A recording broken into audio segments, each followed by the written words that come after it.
स्थिर किया है। यहोवा के पर्वत पर कौन चढ़ सकता है और उसके पवित्र स्थान में कौन खड़ा हो सकता है?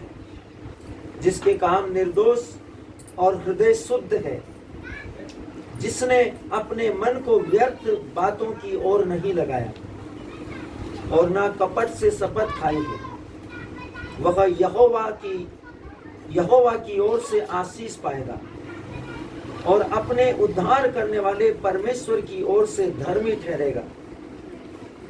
ऐसे ही लोग उसके खोजी हैं, वे तेरे दर्शन के खोजी याकूब वंशी है। हे फाटकों, अपने सिर ऊंचे करो, हे सनातन के द्वारों ऊंचे हो जाओ, क्योंकि प्रतापी राजा प्रवेश करेगा। वह प्रतापी राजा कौन है? यहोवा जो सामर्थी और पराक्रमी है, परमेश्वर जो युद्ध में पराक्रमी है। हे फाटकों, अपने सिर ऊंचे करो, हे सनातन के द्वारों तुम भी खुल जाओ, क्योंकि प्रतापी राजा प्रवेश करेगा। वह प्रतापी राजा कौन है? सेनाओं का यहोवा वही प्रतापी राजा है। सांटामा खांदला बिहिंदलियर नंत्रन कोन सोत्रमा करला सांटामा खांदला बिहिंदलिया। स्त्रोत 25। प्रभु पर निर्भरता। हर एक व्यक्ति जब तक प्रभु पर निर्भर नहीं होगा, वो अपने बलबूते पर कुछ नहीं कर सकता। स्मरण रखे प्रभु पर निर्भरता का स्त्रोत, वचन संहिता स्त्रोत 25। प्रभु पर निर्भरता का मतलब क्या है? यीशु ने समझाया, तुम मुझ में रहो और मैं तुम में रहूं तो तुम बहुत फलोगे। दाखलता में रहे बिना डालियां स्वयं नहीं फल सकती। मुझसे अलग होकर तुम कुछ भी नहीं कर सकते। यदि आप सोचते हैं कि मैं अपने बल पर सब कुछ कर सकता हूँ, या कर लूंगा या कर लूंगी, तो ये बहुत कठिन फैसला है और बहुत खेदजनक विचार है। हमेशा प्रभु पर निर्भर है। वचन कहता है, सुक्ति में परमेश्वर का वचन कहता है, अपनी बुद्धि पर निर्भर मत रहो, परमेश्वर पर भरोसा रखो। परमेश्वर सर्वशक्तिमान। भजन स्त्रोत 25 में हम सब के लिए स्त्रोत 25 जिसका शीर्षक है प्रभु पर निर्भरता, हमें प्रभु पर निर्भर होने के विषय में मार्गदर्शित करता है। जो व्यक्ति परमेश्वर पर भरोसा करता है, परमेश्वर पर निर्भर होता है, उसके जीवन में परमेश्वर के अनुग्रह, परमेश्वर की महिमा, परमेश्वर की सत्य निष्ठा दिखाई देती है। हम विश्वास करें और आगे के जीवन में सारे फैसले परमेश्वर की ओर से लें। पूछे 5 मिनट 10 मिनट अपने जीवन के फैसले लेने से पहले घुटने टेके हाथ खोले और अपने हाथ ऊपर उठाकर बोले, प्रभु मैं ये करने वाला हूँ, इसमें क्या सही है क्या गलत है ये आप जानते हैं, लेकिन आप मुझे मार्गदर्शित कीजिए मैं क्या करूँ। ये समय है कि हम आत्मा में यहोवा पर निर्भर होना सीखें। यदि आप यहोवा पर निर्भर होना सीखेंगे तो आप अपने जीवन में बहुत फल उत्पन्न करेंगे और आपके फल सदा बने रहेंगे। आप आशीष पाएंगे, आप उद्धार पाएंगे, आप परमेश्वर की महिमा और कृपा को अपने जीवन में ग्रहण करेंगे। भजन संहिता 25। हे यहोवा, मैं अपने मन को तेरी ओर उठाता हूँ। हे मेरे परमेश्वर, मैंने तुझी पर भरोसा रखा है, मुझे लज्जित होने न दे। मेरे शत्रु मुझ पर जय जयकार करने न पाए, वरन जितने तेरी बाट जोहते हैं उनमें से कोई भी लज्जित न होगा, परंतु जो अकारण विश्वासघाती है वे ही लज्जित होंगे। हे यहोवा, अपने मार्ग मुझको दिखा, अपना पथ मुझे बता दे। मुझे अपने सत्य पर चला और मुझे शिक्षा दे, क्योंकि तू मेरा उद्धार करने वाला परमेश्वर है। मैं दिन भर तेरी बाट जोहता हूँ, तेरी बाट जोहते रहता हूँ। हे यहोवा, अपनी दया और करुणा के कामों को स्मरण कर, क्योंकि वे तो अनंत काल से होते आए हैं। हे यहोवा, अपनी भलाई के कारण मेरी जवानी के पापों को और मेरे अपराधों को स्मरण न कर। अपनी करुणा ही के अनुसार तू मुझे स्मरण कर।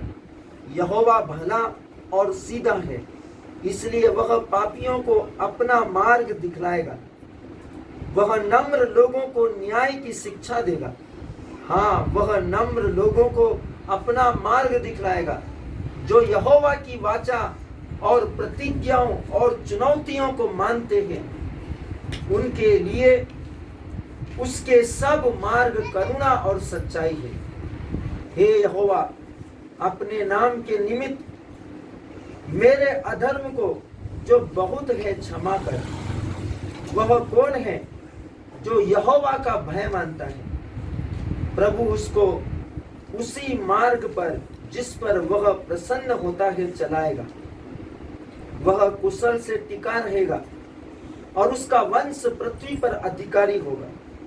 यहोवा के भय को वही जानते हैं जो उससे डरते हैं, और वह अपनी वाचा उन पर प्रकट करेगा। मेरी आंखें सदैव यहोवा पर टकटकी लगाए रहती है।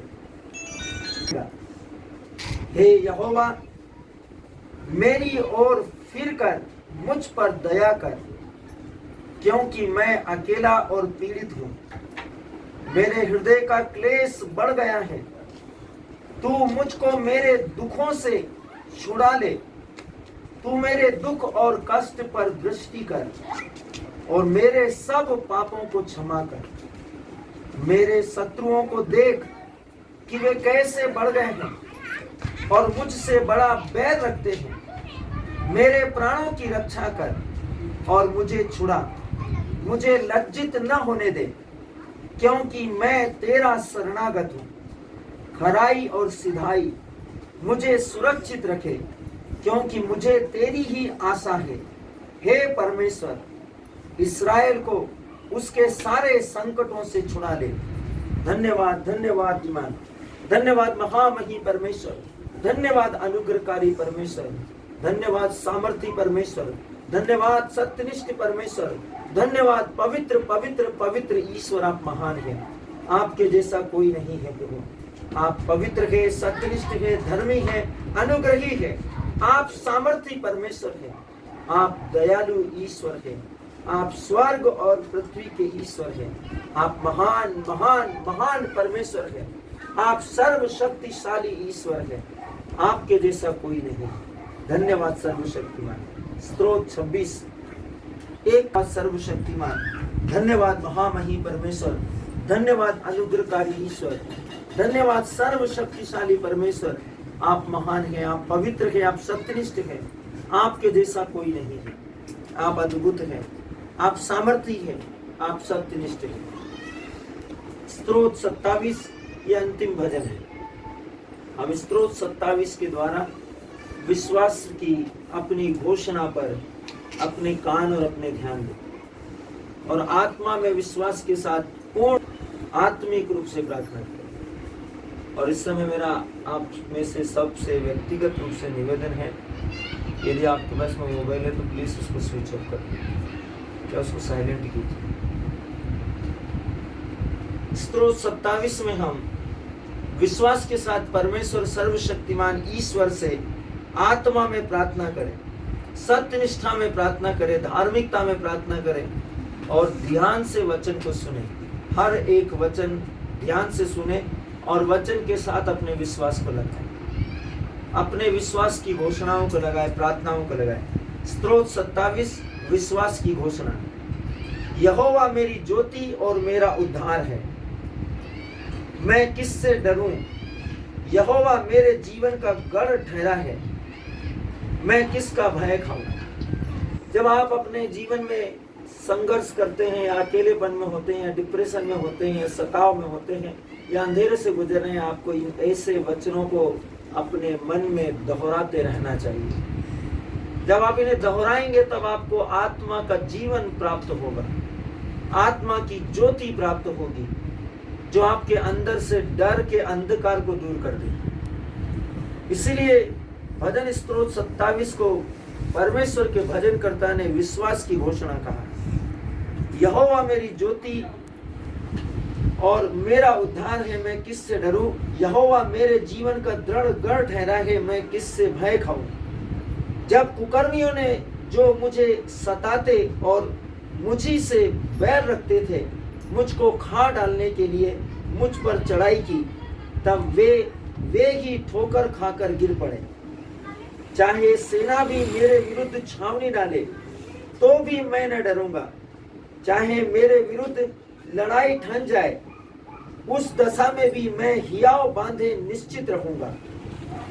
एक वर मैंने यहोवा से मांगा है, उसी के यत्न में लगा रहूंगा कि मैं जीवन भर यहोवा के भवन में रहने पाऊं, जिससे यहोवा की मनोहरता पर दृष्टि लगाए रहूं और उसके मंदिर में ध्यान किया करूं, क्योंकि वह तो मुझे विपत्ति के दिन में अपने मंडप में छिपाए रखेगा।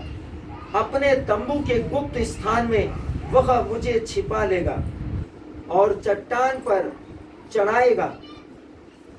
अब मेरा सिर मेरे चारों ओर के शत्रुओं से ऊंचा होगा और मैं यहोवा के तंबू में आनंद के बलिदान चढ़ाऊंगा और मैं गाऊंगा और हियाव के लिए और यहोवा के लिए गीत गाऊंगा।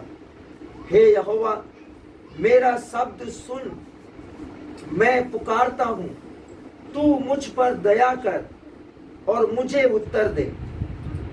तूने कहा, मेरे दर्शन के खोजी हो, इसलिए मेरा मन तुझसे कहता है। हे यहोवा, तेरे दर्शन का मैं खोजी रहूंगा। अपना मुख मुझसे न छिपा, अपने दास को क्रोध करके न हटा। तू मेरा सहायक बना है। हे मेरे उद्धार करने वाले परमेश्वर, मुझे त्याग न दे और मुझे छोड़ न दे। मेरे माता पिता ने तो मुझे छोड़ दिया है, परंतु यहोवा मुझे संभाल लेगा। हे यहोवा, अपना मार्ग मुझे सिखा और मेरे द्रोहियों के कारण मुझको चौरस रास्ते पर ले चल। मुझको मेरे सताने वालों की इच्छा पर न छोड़, क्योंकि झूठे साक्षी हैं, उपद्रव करने की धुन में हैं, मेरे विरुद्ध उठे हैं। यदि मुझे विश्वास न होता कि जीवितों की पृथ्वी पर यहोवा की भलाई को देखूंगा, तो मैं मूर्छित हो जाता। यहोवा की बाट जोहते रह, हियाव बांध और तेरा हृदय दृढ़ रहे। हाँ, यहोवा ही की बाट जोहता रहे। धन्यवाद, धन्यवाद, धन्यवाद सर्वशक्तिमान। आप महान हैं प्रभु, आप पवित्र हैं, आप सत्यनिष्ठ हैं, आप दया सागर हैं प्रभु, आप अनुग्रहकारी हैं। परमेश्वर सर्वशक्तिमान का वचन बहुत स्पष्ट रीति से कहता है, जब आप अपने जीवन में निवेदन, प्रार्थना, मध्यस्थता, समर्पण करते हैं या आप व्यक्तिगत प्रार्थना करते हैं, तो आपको हमेशा इसी प्रकार से घोषणा करनी चाहिए। आप स्तोत्र 27 की सहायता ले सकते हैं। आप बोल सकते हैं एक एक वचन को, यहोवा मेरी ज्योति है और मेरा उद्धार है, मैं किससे डरूं। यहोवा मेरे जीवन का दृढ़ गढ़ ठहरा है, मैं किससे भय खाऊं। स्मरण कीजिए वचन यूहन्ना के सुसमाचार में क्या कहता है, उसमें जीवन था और वो ज्योति, और वह जीवन मनुष्यों की ज्योति था। जो लाइट है वही लाइफ है मेरे प्रियो, आपको इसको समझना पड़ेगा। और यीशु उसके विषय में कहता है, संसार की ज्योति मैं हूं, जो मुझ में विश्वास करता है या मेरे पीछे खोलेगा, वो कभी अंधकार में नहीं भटकेगा, वो हमेशा ज्योति में रहेगा। और ज्योति में क्या है, उसने कहा उसमें जीवन है और वह जीवन मनुष्यों की ज्योति है। जब आप ज्योति का अनुसरण करते हैं तो आप जीवन का अनुसरण करते हैं। जब आप जीवन को ग्रहण करते हैं तब आप ज्योति में चलते हैं, ज्योति को ग्रहण कर लेते हैं, आप स्वतंत्र हो जाते हैं, अंधकार मुक्त हो जाता है। फिर जब अंधकार नहीं है तो आप किसी भी वस्तु से डरेंगे नहीं, ना परछाई से, ना उसके आकार से, ना उसके स्वरूप से डरेंगे, क्योंकि आपको वो साफ साफ दिखाई देगी। अंधेरे में आप वस्तुओं को पहचान नहीं सकते। वचन कहता है जब कुकर्मियों ने जो मुझको सताते और मुझी से बैर रखते हैं, मुझे खा डालने के लिए मुझ पर चढ़ाई की, तब वे ही ठोकर खाकर गिर पड़े। जो कोई परमेश्वर पर विश्वास करेगा वो कभी भी लज्जित नहीं होगा।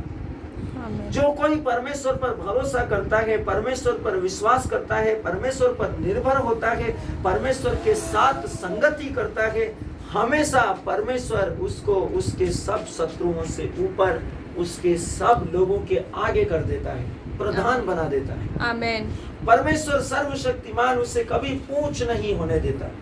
परमेश्वर उसे हमेशा अव्वल और शिरोमणि बनाता है। आमीन। परमेश्वर सर्वशक्तिमान का वचन कहता है चाहे सेना भी मेरे विरुद्ध छावनी डाले, बहुत से आपके विरुद्ध आकर यदि कतार बंद पंक्ति बंद आकर खड़े हो जाएं, तो भी परमेश्वर का वचन कहता है तो भी मैं न डरूंगा। चाहे मेरे विरुद्ध लड़ाई ठन जाए, उस दशा में भी मैं हियाव बांधे रहूंगा।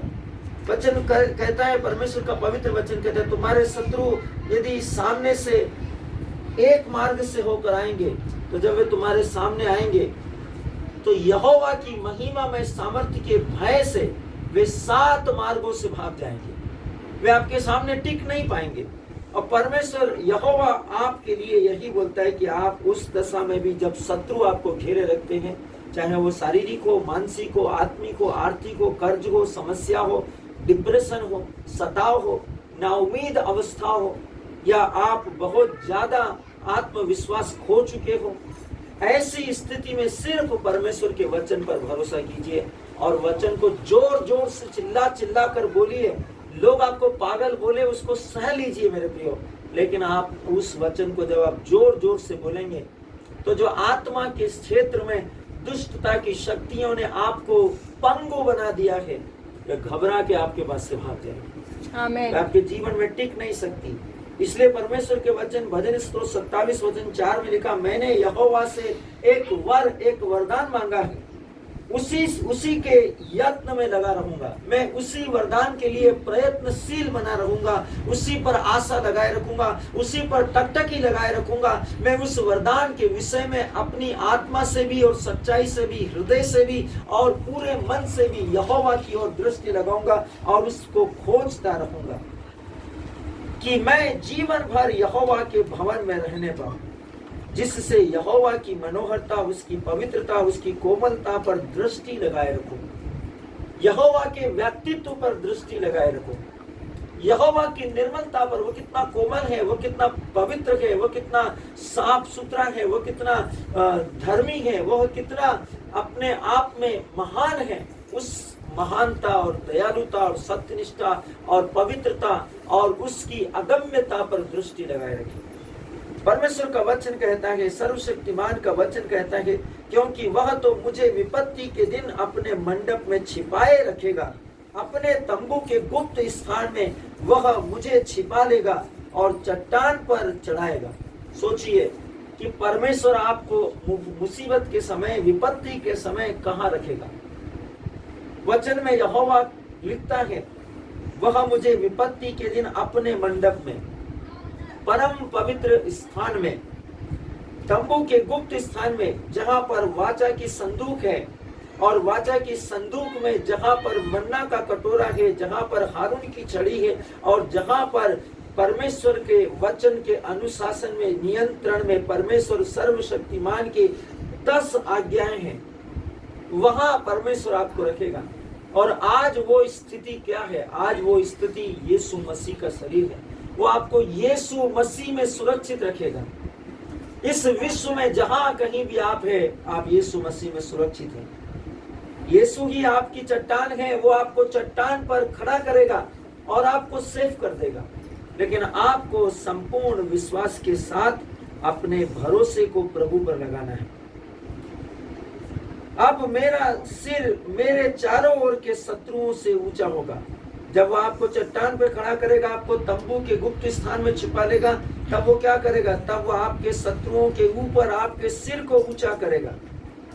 और यहोवा के तंबू में आपको आनंद के बलिदान चढ़ाने के लिए, धन्यवाद के बलिदान चढ़ाने के लिए, स्तुति और आराधना के भजन गाने के लिए वह आपको यहोवा के पवित्र स्थान में कर लेगा, जहां अपवित्र और छल और कपटी मनुष्य नहीं पहुंच सकता। ऐसे पवित्र और ऊंचे स्थान पर यहोवा आपको लेकर जाएगा। आमीन। यहोवा का वचन कहता है, यहोवा मेरा शब्द सुन, मैं पुकारता हूं, तू मुझ पर दया कर और मुझे उत्तर दे। जब आप प्रांगण में, परमेश्वर के प्रांगण में, परमेश्वर के भवन में, यहोवा के सामने, यहोवा की उपस्थिति में, यहोवा के नाम में, यहोवा के पवित्र पवित्र पवित्र वचन के भजन, स्तोत्र और आध्यात्मिक गीतों के द्वारा पुकार पुकार कर प्रार्थना करते हैं, यहोवा मुझे उत्तर दे, मैं पुकारता हूं, मेरा शब्द सुन, तब आपके लिए क्या होता है? वचन कहता है, तूने कहा मेरे दर्शन के खोजी हो, इसलिए मेरा मन तुझसे कहता है, हे यहोवा तेरे दर्शन का मैं खोजी हूं। तो परमेश्वर का शब्द आपके लिए निकलता है, परमेश्वर की वाणी, परमेश्वर का जीवनदायक वचन जिसमें रेमा है, आपके लिए निकलता है, मेरे दर्शन के खोजी हो। इसका मतलब ये नहीं है कि आपको परमेश्वर को देखना है, परमेश्वर आप में रहता है। अब आपको अपने विश्वास के द्वारा परमेश्वर के दर्शन के खोजी कैसे होना है? भूखे प्यासे, पाप में भटकते हुए, तिरस्कृत और निराशा और उदासी। स्मरण करें कि यीशु मसीह कहाँ था? वो आत्माओं को जीतने के उद्देश्य और लक्ष्यों पर काम कर रहा था। उसका उद्देश्य था कि थके मांदे और बोझ से दबे हुए लोगों को वह परमेश्वर के राज्य का सुसमाचार सुनाए। यही है परमेश्वर के दर्शन की खोजी होना, उसके राज्य और धार्मिकता की खोज करना, यही है। और परमेश्वर ने आपके अंदर वचन, शरीर और आत्मा के रूप में अपनी उपस्थिति को आपके भीतर, भीतरी मंदिर गर्भ में, आपके हृदय में उपस्थित होने का परमेश्वर का उद्देश्य यही है कि आप उसकी समानता में हो, आप यहोवा के समान हो जाए और यीशु मसीह के काम करे, ठीक वैसे ही जैसे यीशु मसीह करता था। जब आप वैसे काम करेंगे तब आपके द्वारा वैसे हियाव और चमत्कार प्रकट कर दिए जाएंगे, महिमाएं प्रकट कर दी जाएगी, सत्यनिष्ठाएं प्रकट कर दी जाएगी, उद्धार प्रकट कर दिया जाएगा, अनंत जीवन प्रकट कर दिया जाएगा और आपके मुंह से निकलने वाला हर एक वचन यहोवा का रेमा बन जाएगा। आमीन। वचन कहता, अपना मुख मुझसे न छिपा, अपने दास को क्रोध करके न हटा। हमेशा विनती करते रहिए, आप पाप करे या न करे, लेकिन आपको परमेश्वर से कहना है, अपना मुख मुझसे न छिपा, अपने दास को क्रोध करके न हटा, तू मेरा सहायक बना है। हे मेरे उद्धार करने वाले परमेश्वर, मुझे न त्याग दे और मुझे छुड़ा न दे और मुझे छोड़ न दे। परमेश्वर से विनती करें। जब आप अपने जीवन में दुष्टता की शक्ति, अंधकार की शक्ति, सताव, तनाव, दबाव, डिप्रेशन, कष्ट और कई प्रकार के शैतानों के आक्रमणों को महसूस होते हुए देखे, तब आप बोले परमेश्वर से कहे, प्रभु अपना मुख मुझसे मत छुपा। याद करें यीशु ने क्रूस पर क्या कहा था, एलोई एलोई लेमा सबक्तानी, मेरे ईश्वर तूने मुझे क्यों त्याग दिया है। याद करें गेतसेमनी की बारी में वो किस स्थिति में था। उसने प्रार्थना की, यदि हो सके तो ये प्याला मुझसे टल जाए, परंतु मेरी नहीं बल्कि तेरी इच्छा पूरी हो जाए। सोचिए मेरे प्रियो, आपको उदाहरण दिए गए, महामही के द्वारा उदाहरण दिए गए हैं, जीवंत परमेश्वर के खुदावंद के द्वारा आपको उदाहरण दिए गए हैं कि विश्वास के द्वारा आपको कैसे जीना है। परमेश्वर को हमेशा बोलते रहिए, तू मेरा सहायक बना है। हे मेरे उद्धार करने वाले परमेश्वर, मुझे त्याग न दे और ना मुझे छोड़ दे, मुझे हमेशा अपने पंखों के नीचे रख। जैसे मुर्गी अपने पंखों के नीचे अपने बच्चों को, अपने चूजों को शरण देती है, वैसे ही हे यहोवा मुझे संभाल।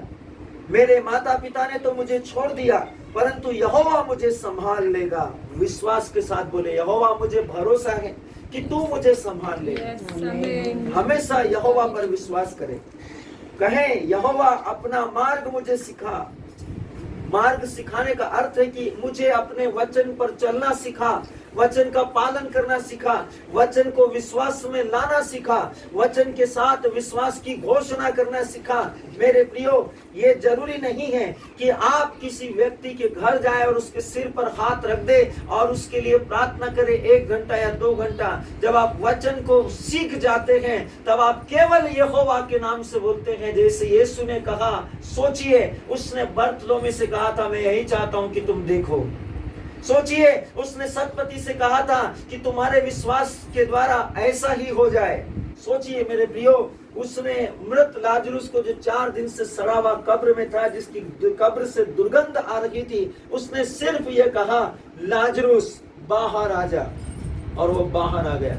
वचन को सीखने का मतलब है कि वचन आपके अंदर, आपके अभ्यंतर में, आपके मुंह में, आपकी जीभ में ऐसी पवित्रता के साथ हो और आपका चाल चलन ऐसा खरा और निर्दोष हो कि जब आप मुंह खोले तो ब्लेसिंग निकले, उद्धार निकले, उन्नति निकले, चंगाई निकले, दुष्टता की आत्माएं धराशायी हो जाए और उनके गढ़ ढा दिए जाए यीशु मसीह के नाम। आमीन। परमेश्वर आपसे चाहता है कि आपके मन के अंदर उसके वचन इतने गंभीरता के साथ और इतनी पवित्रता के साथ हो कि जब आप आंखें खोलकर किसी बीमार को देख ले या उसके बारे में सोच ले तो अनुग्रह के द्वारा आत्मा उसे उसी समय चंगा कर दे और विश्वास के द्वारा उसका उद्धार हो सके। परमेश्वर का वचन कहता है, मुझको मेरे सताने वालों की इच्छा पर न छोड़, क्योंकि झूठे साक्षी जो उपद्रव करने की धुन में है मेरे विरुद्ध खड़े हैं। हमेशा प्रार्थना में परमेश्वर के सामने इस चेतना की सचेतन अवस्था में प्रार्थना करें, क्योंकि आप जब प्रार्थना करते हैं तो शत्रुओं के आक्रमण, दुष्टता के आक्रमण, अंधकार की शक्तियों के आक्रमण और बैरियों के आक्रमण आपके विरुद्ध में है। शैतान हाथ पे हाथ करके नहीं बैठेंगे। इसलिए आपको परमेश्वर के सामने अपने लिए सुरक्षा के बाड़े को बांधना पड़ेगा। सोचिए कि एक मिस्त्री जब मकान बनाता है, मकान बनाने का काम प्रारंभ करता है, उसे मजदूर, रेत और मकान बनाने के औजार और बहुत सी चीजों की जिसकी जरूरत है वो सब अपने पास पहले अवेलेबल करता है, तब वो काम करता है। तब आप प्रार्थना करते समय आप ऐसा क्यों नहीं करते? आपको अपने आसपास सुरक्षा का बाड़ा लगाना है। उन लोगों के लिए जो अंधकार की शक्तियों के अधिकार और नियंत्रण में है, उनको सुरक्षित करना है, उन्हें परमेश्वर के पवित्र दूतों के हाथ में सौंपना है और फिर उनके लिए प्रार्थना और मध्यस्थता करना है। अपने घर को प्रभु यीशु के लहू और वचन के द्वारा सुरक्षित कीजिए। अपने बच्चों को, अपनी प्रार्थनाओं को, निवेदनों को प्रभु यीशु के वचन से, लहू से और आत्मा से सुरक्षित कीजिए, तब वे सुरक्षित हो जाएंगे। वे जहां कहीं भी होंगे वे लहू से, आत्मा से और वचन से सुरक्षित चलेंगे और सुरक्षित बचा लिए जाएंगे परिस्थितियों से। शैतानों के आक्रमण उन पर प्रबल नहीं हो पाएंगे। वचन कहता है, यदि मुझे विश्वास न होता कि जीवितों की पृथ्वी पर यहोवा की भलाई को देखो तो मैं मूर्छित हो जाता। सोचिए ये क्यों लिखा गया और उसके पहले आपको किस तरीके से बाइंडिंग करना है क्यों बताया गया। परमेश्वर आपको बाइंडिंग का तरीका और उसके बाद ये बता रहा है कि यदि आपको विश्वास ना होता तो आप बाइंडिंग नहीं करते। इसलिए आपको विश्वास है, बाइंडिंग करो और विश्वास के साथ में करो। यदि आप विश्वास के साथ बाइंडिंग नहीं करेंगे तो आप मूर्छित हो जाएंगे। आपके ऊपर दुष्टता की आत्माएं पूरी ताकत के साथ अटैक करेगी। और इस बात को हमेशा याद रखना, आप में यूनिटी हो ना हो लेकिन दुष्ट आत्माओं में बहुत गहरी एकता है और वे अपनी एकता को कभी नहीं खोते हैं। इसलिए आपके अंदर उनसे ज्यादा एकता और सहभागिता होना चाहिए। इसलिए यीशु मसीह ने हमेशा कहा, जहां 2 या 3 मेरे नाम से इकट्ठे होते हैं वहां मैं मौजूद हूं, ताकि आपको परमेश्वर समझा सके कि एक व्यक्ति, 2 व्यक्ति सिर्फ मध्यस्थ कर सकते हैं परमेश्वर की उपस्थिति में आने के लिए और अपने आप को आत्मा से भरने के लिए तैयार कर सकते हैं। लेकिन जहां 3 या 4 इकट्ठे हो जाते हैं वहां ऑलरेडी यहोवा आ जाता है उनके बीच में। तो ये सहभागिता की प्रार्थना जब तक एक समुदाय के रूप में विश्वास के साथ में यदि आप घरेलू पारिवारिक प्रार्थनाएं नहीं करेंगे तो आपके परिवार में अकेले अकेले की भी प्रार्थनाओं का कोई आशीष नहीं मिलेगा मेरे प्रिय। मिस आशीष आप पाएंगे लेकिन उस आशीष का उतना प्रभावशीलता आपके जीवन में दिखाई नहीं देगी। आप केवल दूसरों को अपने से ज्यादा कमजोर, दुर्बल और पाप में गिरी हुई अवस्था में देखेंगे। क्यों? क्योंकि जो दुष्टता की आत्माएं हैं वो आपको दिखाएगी और आपको ऐसा लगेगा कि पवित्र आत्मा की वजह से आप ये देख रहे हैं। क्योंकि बाइबल हमें सिखाती है शैतान खुद ज्योतिर्मय स्वर्गदूत का स्वांग रचते हुए हमारी जिंदगी में इंटरफेयर करता है। तब आप अपने आप को कैसे बचाएं? सोचिए मेरे प्रियो। इसलिए पौलुस प्रोफेट बोलता है, हे मेरे प्रियो, हर एक आत्मा की प्रतीति मत करो वरन आत्माओं को परखो। हर एक ख्याल जो स्पिरिचुअल हो, पवित्र हो या शुद्ध हो, इसका मतलब ये नहीं है कि वो यहोवा की ओर से है। उस वचन के अंदर जब वो वचन आपके ख्याल में, आपके दिमाग में आता है, आप उसके लिए घुटनों पर आकर परमेश्वर को धन्यवाद दो। अपने हाथ खोलिए। खुला हुआ हाथ खुला हुआ हृदय का प्रतीक है। जब आप अपने हाथ खोलते हैं तब आप उद्धार के उस वचन को जो आपको दिया गया है वो आपका रेमा है, उसको लगातार बोलने से आपकी जिंदगी बदल जाएगी। लेकिन आपके मन में एक विचार आने मात्र से किसी व्यक्ति के विरुद्ध यदि टीका टिप्पणी होती है तो समझ जाइए कि ये विचार परमेश्वर की ओर से नहीं है। फिर परमेश्वर का वचन कहता है, यहोवा की बाट जोहते रहो, हमेशा इंतजार करो उसके आगमन का और अपने उठाए जाने का। हमेशा हमेशा हमेशा इस इंतजार में रहो, इस वेट में रहो यीशु के आने और अपने उठाए जाने का। और इसके लिए हियाव बांधो और तेरा हृदय हमेशा दृढ़ रहे। यहोवा चाहता है कि आपका हृदय इस आशा के लिए दृढ़ रहे कि यीशु मसीह आ रहा है, यीशु मसीह आ रहा है, यीशु मसीह आ रहा है, यीशु मसीह मुझे लेने के लिए आ रहा है। इस आशा में रहे। वचन कहता है, यहोवा की बाट जोहते रहो ताकि आप जीवन में उद्धार का मुकुट पाए, अनंत जीवन का मुकुट पाए, शांति का मुकुट पाए, परमेश्वर के अनंत जीवन की आशा का मुकुट पाए, आप परमेश्वर के अनुग्रह का मुकुट पाए। आइए हम वास्तविक संग्रहता में चले। ये समय है कि हम आत्मा में परमेश्वर के साथ वचन की संगति में, वास्तविक संग्रहता के साथ, परमेश्वर के वचन में विश्वास के साथ, विश्वास की अधीनता में, सत्यनिष्ठा की अधीनता में, धार्मिकता की अधीनता में, पवित्रता की अधीनता में, उद्धार के वचन में यहोवा के साथ चले। इब्रानियों के नाम संत पौलुस का पत्र अध्याय 12 वचन संख्या 11 वचन कहता है, वर्तमान में हर एक प्रकार की ताड़ना आनंद की नहीं पर शोक की बात दिखाई पड़ती है, तो भी उसको सहते सहते पक्के हो जाओ, बाद में उन्हें चैन के साथ सत्यनिष्ठा का प्रतिफल मिलता है। इब्रानी अध्याय 12 वचन संख्या 11 GW परमेश्वर का वचन बहुत स्पष्ट तरीके से आपको बोलता है। GW अनुवाद के अनुसार परमेश्वर का वचन इसके रेफरेंस को आपके सामने रख रहा है ताकि आप उसकी सच्चाई के रहस्य को जान जाए, जिसका शीर्षक है अनुशासन आपके लिए अच्छा है। अनुशासन, अब अनुशासन आपके लिए कैसा अच्छा है, तो उसमें वचन के रेफरेंस को उसने बताया है। और वचन कहता है वर्तमान समय के, मतलब इस वर्तमान समय के माहौल में जो शारीरिक, मानसिक, आत्मिक ताड़ना है, उसको आनंद की नहीं पर शोक की बात दिखाई पड़ती है। वर्तमान समय की स्थिति, आपको ऐसा लगता है कि हमारा जो वर्तमान समय है यह बहुत ज्यादा कोविड के कारण या अन्य प्रकरण के कारण उदासीनता या दुख या कष्ट या तकलीफों से भरा हुआ समय है। परमेश्वर का वचन कहता है तो भी जो उसको सहते हैं, सहते सहते पक्के हो जाए। उसको सहना स्वीकार करे, उसको सहना अस्वीकार न करे। इस वर्तमान समय की परिस्थितियों के द्वारा विश्वास में पक्के होने के लिए परमेश्वर चाहता है कि आप इसे सहें। बाद में परमेश्वर का वचन कहता है ठीक इसके बाद में चैन के साथ सत्यनिष्ठा का फल मिलता है। आपके विश्वास के साथ, आपके धैर्य के साथ में किए हुए कामों का प्रतिफल मिल जाता है। परमेश्वर चाहता है अनुशासन अपने जीवन में आप बनाए रखें। वचन कहता है अनुशासन हर किसी के लिए महत्वपूर्ण है। एक अनुशासित व्यक्ति उसको दिए गए कार्य में उत्तरदायी और परिश्रमी होता है। जिस किसी को भी यदि वो अनुशासन में है, एक्टिव है, विश्वासी है, कर्मठ है, जुझारू है, तो वह अपने सारे कामों में उत्तरदायी और परिश्रमी होगा। हमारे प्रभु यीशु मसीह अनुशासित था। वह विश्व को बनाने के उद्देश्य से पृथ्वी में आया।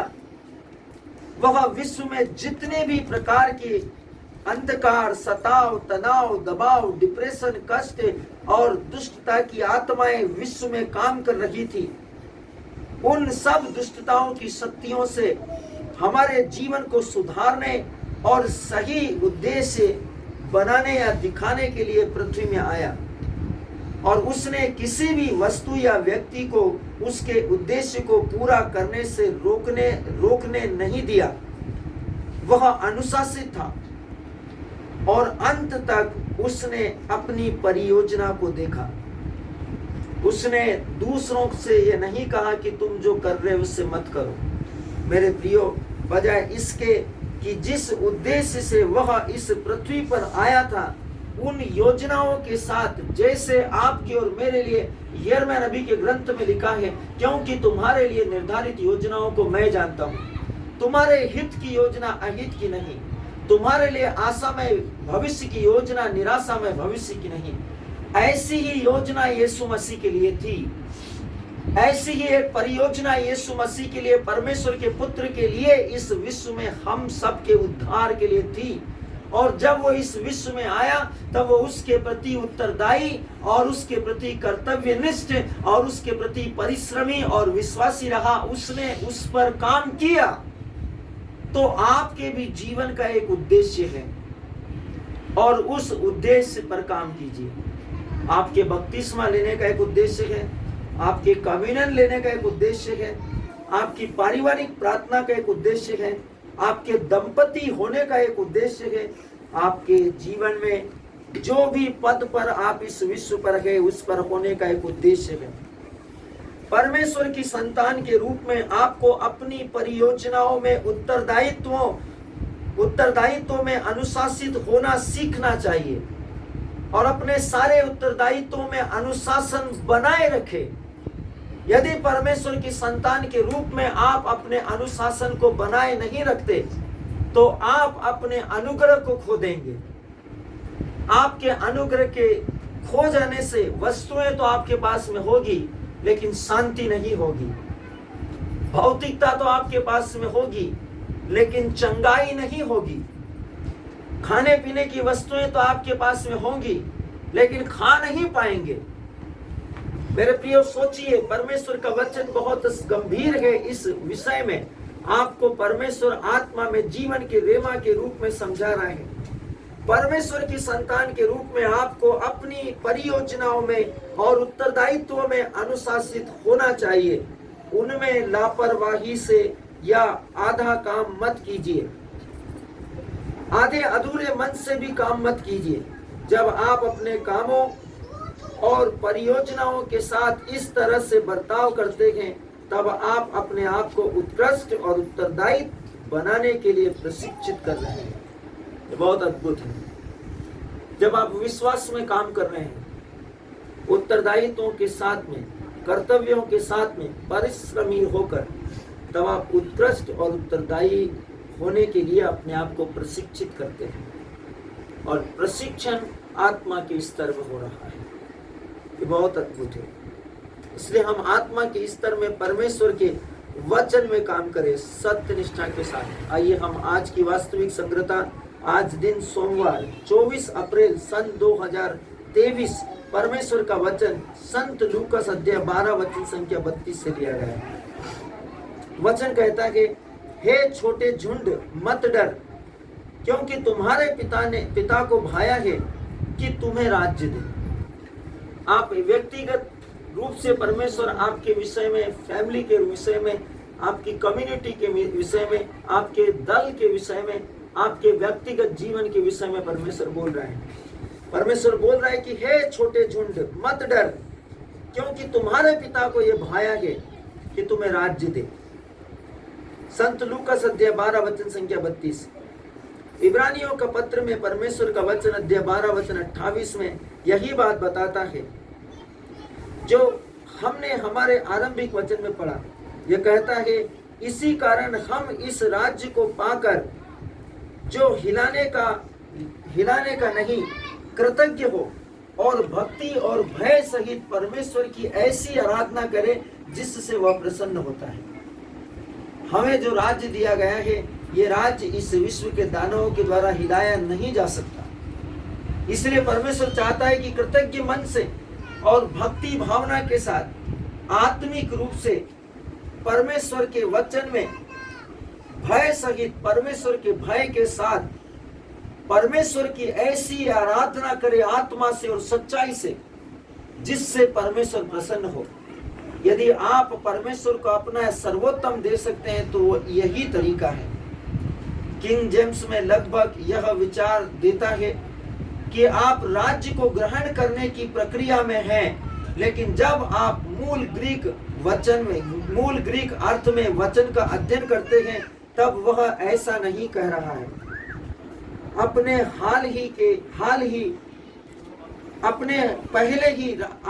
पहले ही राज्य को पा लिया है। वह आपको राज्य नहीं दे रहा है। जिस दिन आपने बपतिस्मा ले लिया, विश्वास कर लिया, विश्वास में आप पक्के हो गए, आपने राज्य को पा लिया और आप राज्य में आ गए, राज्य में ला दिए गए हैं। और आप जब विश्वास में चाल चलते हैं तो आप राज्य के अनुशासन और राज्य की प्रक्रियाओं के साथ परिश्रमी रूप से काम करते हैं। आप इस विश्व में हैं, लेकिन आप इस विश्व के राज्य के अनुसार नहीं, बल्कि आप स्वर्ग के राज्य के अनुसार और अनुशासन और नियंत्रण में परमेश्वर के भय, परमेश्वर जो हमारे विश्वास की सरकार है, हम अपने विश्वास की सरकार परमेश्वर के भय के साथ काम करते हैं आत्मा में। इसलिए वचन कहता है आपने पहले ही राज्य को पा लिया है। यीशु मसीह ने इसके विषय में टेस्टमनी दी है। परमेश्वर का राज्य तुम में है जो मुझ में विश्वास करते हैं, जो परमेश्वर के वचन पे विश्वास करते हैं। तो जो कोई वचन पर विश्वास करता है वो क्या है? परमेश्वर के राज्य में। पूर्ण यहूदी बाइबल इससे और स्पष्ट करता है। यह कहता है इसलिए क्योंकि हमने एक न हिलाने वाला राज्य ग्रहण किया है, आओ हम सम्मान और भय के साथ अनुग्रह से परमेश्वर की सेवा करें, जिससे वह प्रसन्न होता है। उसने राज्य ग्रहण किया जिसमें हमें ग्रहण करना चाहिए। राज्य के जीवन को व्यक्ति को ग्रहण करना चाहिए। परमेश्वर के राज्य के जीवन को, परमेश्वर के राज्य के जीवन में परमेश्वर के व्यक्ति को, परमेश्वर के राज्य में परमेश्वर के जीवन क्या है, इसे विश्वास के साथ ग्रहण करना चाहिए। कैसे हम इस सच्चे मसीह जीवन को जीना सीख सकते हैं या जानना सीख सकते हैं। जैसे परमेश्वर आज हमसे जीने की अपेक्षा करता है, वैसे ही हम अपने जीवन में एक सच्चे विश्वासी मसीही जीवन की अपेक्षा आत्मा में अपने आप से कर सकते हैं। वचन कहता है, पहला प्रेरितों के काम की पुस्तक का अध्याय पढ़ो। दूसरा, पत्रियों में भी बहुत सारा अंतर ज्ञान प्रदान किया गया है। जब आप प्रेरितों की पुस्तक के पहले अध्याय को पढ़ते हैं और आप पत्रियों के अध्ययन करते हैं, तब आपको परमेश्वर के वचन के अंतर ज्ञान, जिसमें फोर्नेसिस और सोफिया है, ये परमेश्वर के अंतर ज्ञान, रहस्य और भेदों की बात है, जिससे इस विश्व में मानवीय जीवन में बुद्धिमान और ज्ञानी और समझदारों से छिपाकर परमेश्वर ने आत्मा में सिर्फ निरे मनुष्यों पर, निरे मूर्खों पर प्रकट किया है, जो हर कोई समझ नहीं सकता। यह सर्वशक्तिमान की ओर से परमेश्वर चाहता है कि आप आत्मा में परमेश्वर के अंतर ज्ञान को प्राप्त करें। आखिरी में मसीह के 1000 वर्ष के दौरान यहूदियों के लिए आशीष का भविष्यवाणी स्वरूप वचन है। जब आप प्रकाशना ग्रंथ को पढ़ते हैं, वहां आप मसीह के 1000 वर्ष के राज्य के दौरान के विषय में आप उस पुस्तक के द्वारा, प्रकाशना ग्रंथ की पुस्तक के द्वारा सीखेंगे कि कैसे मसीह के 1000 वर्ष का राज्य का आगमन होगा। तो मसीह के 1000 वर्ष के राज्य में क्या होगा? जिसके मन में लेस मात्र भी किसी के प्रति छल, कपट, ईर्ष्या, विद्वेष, घृणा, नफरत, जलन नहीं होगा। सोचिए मेरे प्रियो, तब क्या हुआ था? जब यूहन्ना को खोलते हुए तेल के कड़ाया में डाला था, उसमें लेस मात्र भी पाप, अभियोग या किसी के प्रति कपट या निंदा की बातें नहीं थी। तब तेल, खोलता हुआ तेल उसका कुछ बिगाड़ नहीं पाया और वो ऐसे बाहर निकल आया जैसे व्यक्ति कुएं में या तालाब में डुबकी मारता है और बाहर आ जाता है। वो सुरक्षित बाहर आया। जब मसीह के 1000 वर्ष का समय आएगा, तब आप और मैं यदि आत्मा में परमेश्वर के साथ, वचन के साथ संगति में हैं, यदि आपके अंदर परमेश्वर के जीवित वचन विद्यमान है, परमेश्वर के वचन की आत्मा आपके अंदर विद्यमान है, सर्वशक्तिमान की सामर्थ आपके अंदर विद्यमान है, और आप इस विश्व के लोगों के जैसे नहीं हैं, जैसे लोग हैं छल, कपट, ईर्ष्या, विद्वेष, घृणा, नफरत और लंपटता, परस्त्री गमन, व्यभिचार, पाप इत्यादि, श्राप, ब्याज और हर प्रकार की बुराई के आदि, यदि आप उनके स्वभाव जैसे नहीं हैं और आप पौलुस के या प्रेरितों के या भविष्यवक्ताओं के या परमेश्वर के अभिषिक्तों के जैसे संतों के समान जीवन जी रहे हैं इस विश्व में, तो विश्व की परिस्थितियां आपका कुछ नहीं बिगाड़ पाएगी। इस विश्व की स्थितियां आपके जीवन को हिला नहीं पाएगी, क्योंकि आप आत्मा में परमेश्वर के द्वारा सचेतन अवस्था में ला दिए गए हैं और आप मसीह के 1000 वर्ष के राज्य के लिए तैयार कर दिए गए हैं। तब तुराई फूकी जाएगी और प्रधान दूत का साउंड सुनाई देगा और आप आत्मा में इसी शरीर में उठा लिए जाएंगे। हमसे पहले मृतक जो पृथ्वी के मिट्टी के गर्भ में कलीसिया के संस्कारों के अनुसार दफनाए गए हैं। क्यों कलीसिया संस्कारों के अनुसार मृतकों का दफन करती है? उसका कारण यही है कि जो संस्कारों के अनुसार विश्वास के साथ मिट्टी के गर्भ में सो रहे हैं, भविष्यवक्ता दानियल ने कहा, जो लोग परमेश्वर के वचन के अनुसार पृथ्वी के मिट्टी के गर्भ में सो रहे हैं, वे सब के सब जी उठेंगे।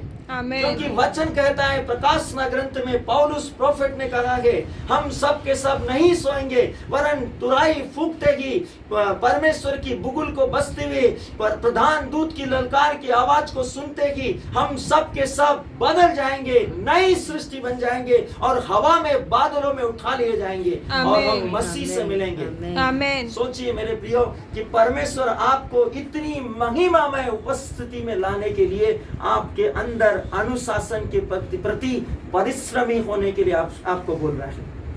अपने अपने हृदय को छल, कपट की आत्माओं के प्रभाव से बाहर कर दो। मत इसके अधिकार और अनुशासन के गुलामी में जीने की कोशिश कीजिए। मत सोचिए कि आपका गुरूर, आपका घमंड या आपका अहंकार या लोगों के सामने आप कमजोर या दुर्बल दिखेंगे, वो आप पे तानाशाही करेंगे। नहीं नहीं नहीं मेरे प्रियो, परमेश्वर ने आपके लिए स्वर्गदूतों की व्यवस्था की है। महान छाए हुए करूब मिखाएल, रफाएल, गाब्रिएल, रमाएल, तमाएल, गामिएल और सेनाओं के परमेश्वर के महान स्वर्गदूत, अग्निमय स्वर्गदूत आपकी सेवा के लिए है। वे आपकी ओर से लड़ेंगे। आपको किसी वस्तु, परिस्थिति की चिंता करने की जरूरत नहीं है। बस आत्मा में परमेश्वर के अनुशासन में चलिए, ताकि आप आत्मा में यहोवा के अनुग्रह से उस भविष्यवाणी की आशीष जो उसने आपके लिए की है, उसका प्रतिफल पाए। वचन कहता है, भविष्यवाणी का स्वरूप वचन हमें एक अद्भुत चित्र दिखाता है कि राज्य का जीवन क्या है। यही है जो उसने हमें पहले ही से दे दिया है। ये जो ज्ञान आज आपने सुन लिया है कि कैसे आप उठाए जाएंगे और आपको कैसे रहना है स्वभाव में, यदि आप अपने मानवीय स्वभाव में रहेंगे तो इस मानवीय स्वभाव में दुष्टता की आत्माएं, अंधकार की आत्माएं और शैतानों की आत्माएं, बेचैनी की आत्माएं, घबराहट की आत्माएं, बीमारी की आत्माएं और बोझ की आत्माएं इसी रीति से इस विश्व में दुष्टता के दानों के रूप में विश्व के लोगों के ऊपर सताव लेकर आ रही है। सोचिए कैसे परमेश्वर ने आपको उनसे अलग कर दिया है। परमेश्वर सर्वशक्ति से दुष्टताओं की आत्माओं से अलग करने के लिए यहोवा वचन के द्वारा दर्शन में आपको दिखा रहा है। ये दर्शन है, अपनी आंखों से देखिए, कान से सुनिए कि परमेश्वर ने आपको पहले ही से स्वर्ग के राज्य के दर्शन के चित्र को बता दिया है ताकि आप किसी भी प्रकार के फेर में न रहें। परमेश्वर ने आपके ऊपर इस रहस्य को प्रकट किया है कि राज्य का जीवन क्या है, इसे आप जान ले। यही है जो उसने पहले से ही हमें दे दिया है। इसमें जीने के लिए और इसका अभी अनुभव करने के लिए इनमें से कुछ भी कम पूर्ण मसीहत नहीं है। हर चीज कोई कम पूर्ण मसीहत नहीं है, वो संपूर्ण मसीहत है। yes. उसमें कोई कमी नहीं है मेरे प्रियो। हर एक वचन में संपूर्ण मसीहत है जो आपके उद्धार के लिए है। आत्मा में परमेश्वर का वचन कहता है और यह राज्य का जीवन आपके लिए है। इस विश्व की वे सारी मसीहतें जो परमेश्वर के वचन से बाहर होकर जीना सिखाती है, यह राज्य का जीवन नहीं है। आपको बहुत से मसीहों के द्वारा, बहुत से विश्वासियों के द्वारा, बहुत से इस विश्व के लोगों के द्वारा मसीहत से बाहर मसीह के जीवन के द्वारा बताया जाएगा। सोचिए क्या कहा था मसीह ने अपने सेविकाई और प्रचार के दिनों में। उसने कहा था कि अंत के दिनों में मेरे नाम से बहुत से झूठे मसीह और झूठे भविष्यवक्ता तुम्हारे बीच में आ खड़े होंगे, सावधान। उसने सावधान कहने का मतलब यही है कि आपके अंदर वचन होना चाहिए। यदि आपके पास वचन होगा तो आप वचन से वचन को कोट कर सकते हैं, वचन से वचन को पकड़ सकते हैं, पहचान सकते हैं। यदि आपके अंदर वचन नहीं है तो आप वचन से वचन को पकड़ नहीं पाएंगे और आप बहलाए, फुसलाए और धोखे में लाए जाएंगे। इसलिए परमेश्वर का वचन कहता है सावधान। यही कारण है कि हम राज्य के जीवन और वस्तुओं को करने के परमेश्वर के तरीके के विषय में परमेश्वर के लोगों को तैयार और शिक्षित कर रहे हैं। इतना हम 2 घंटा 1 घंटा आपके लिए जो आत्मा में प्रार्थना करते, ये ज्ञान, इसके लिए हमने अपने बलबूते और विश्वास के जीवन में कोई प्रयास नहीं किया मेरे प्रियो।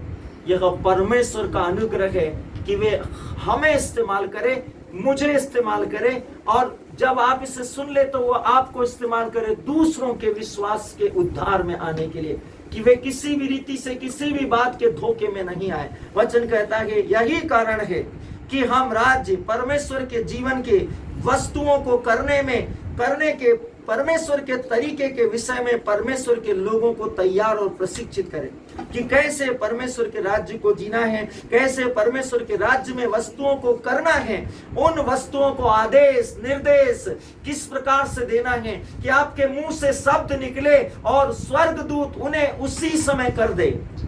परमेश्वर के स्वर्गदूत जो आपके लिए दिए गए हैं वो उसी समय कर दे। इसलिए आपको राज्य की उन वस्तुओं के विषय में परमेश्वर के राज्य के तरीकों को करने के लिए प्रशिक्षित किया गया है।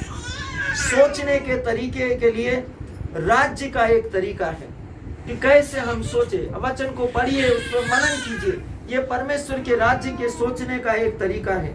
अब जबकि आप राज्य में हैं, आपको परमेश्वर के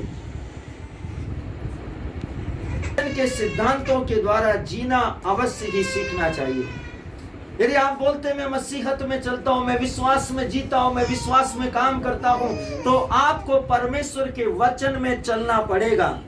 यदि आप वचन से बाहर हैं, आप परमेश्वर के राज्य में नहीं हैं, परमेश्वर में नहीं हैं, परमेश्वर की संगति में नहीं हैं, परमेश्वर के साथ संगत नहीं कर रहे हैं, परमेश्वर के साथ आत्मा में नहीं चल रहे हैं। वचन कहते हैं उसका वचन हमारी मूल योजनाओं और दिशा निर्देश है। परमेश्वर का वचन हमारे लिए परमेश्वर की ओर से मूल योजनाएं हैं, परियोजनाएं हैं और दिशा निर्देश, मार्गदर्शन है कि राज्य के सर्वदा महिमा में आनंदी और ऊंचे जीवन को कैसे जीना है। परमेश्वर चाहता है कि आप राज्य में सर्वदा महिमा में हो और महिमा में स्थानों में हो। आप हमेशा आनंदित हो, कभी दुखी, निराश, व्याकुल, उदास, पीड़ित और बोझ से थके मांदे न हो। आप स्वस्थ और समृद्ध हो। परमेश्वर की ये इच्छा है, परमेश्वर की ये योजना है। परमेश्वर चाहता है कि आप एक ऊंचा जीवन जिए, हमेशा ऊंचा जीवन जिए, राजाओं के जैसा जीवन जिए, प्रधानों के जैसा जीवन जिए, बल्कि उनसे भी ऊंचा जीवन जिए, विश्वास से भरा हुआ एक भविष्यवक्ताओं का, नबियों का, अभिषिक्तों का, पवित्रों का, संतों के समान जीवन जिए, ताकि आपके शब्दों का प्रभाव इस विश्व की परिस्थितियों और विश्व की शक्तियों के ऊपर हो। और जब आप कहे तो वे आपके सामने नतमस्तक हो जाए, क्योंकि जिस दिन आपने विश्वास में बपतिस्मा लिया था उस दिन स्वर्ग खुल गया था और आकाशवाणी हुई थी, पवित्र आत्मा आप पर उतरा था और सारी सृष्टि के लोगों ने और दृश्य और अदृश्य आत्माओं ने सुना, यह मेरा प्रिय पुत्र, यह मेरी प्रिय पुत्री है, इस पर मैं अत्यंत प्रसन्न हूं, इसी की सुनो। और विश्व की प्रधानता और ताकतों ने कहा, yes Lord, amen. Yes, amen. Yes, thank you, Jesus. सर्वशक्तिमान ने आपके विश्वास के विषय में, महिमा में, परमेश्वर के राज्य में ये किया है मेरे प्रियो। इसलिए विश्वास का ऊंचा जीवन जीना शुरू कीजिए। कभी मत अपने आप को कमजोर, दुर्बल, दुखी, लाचार, बेबस, डिप्रेस, हताश, निराश, उदास, व्याकुल, पीड़ित, असहाय मत समझिए।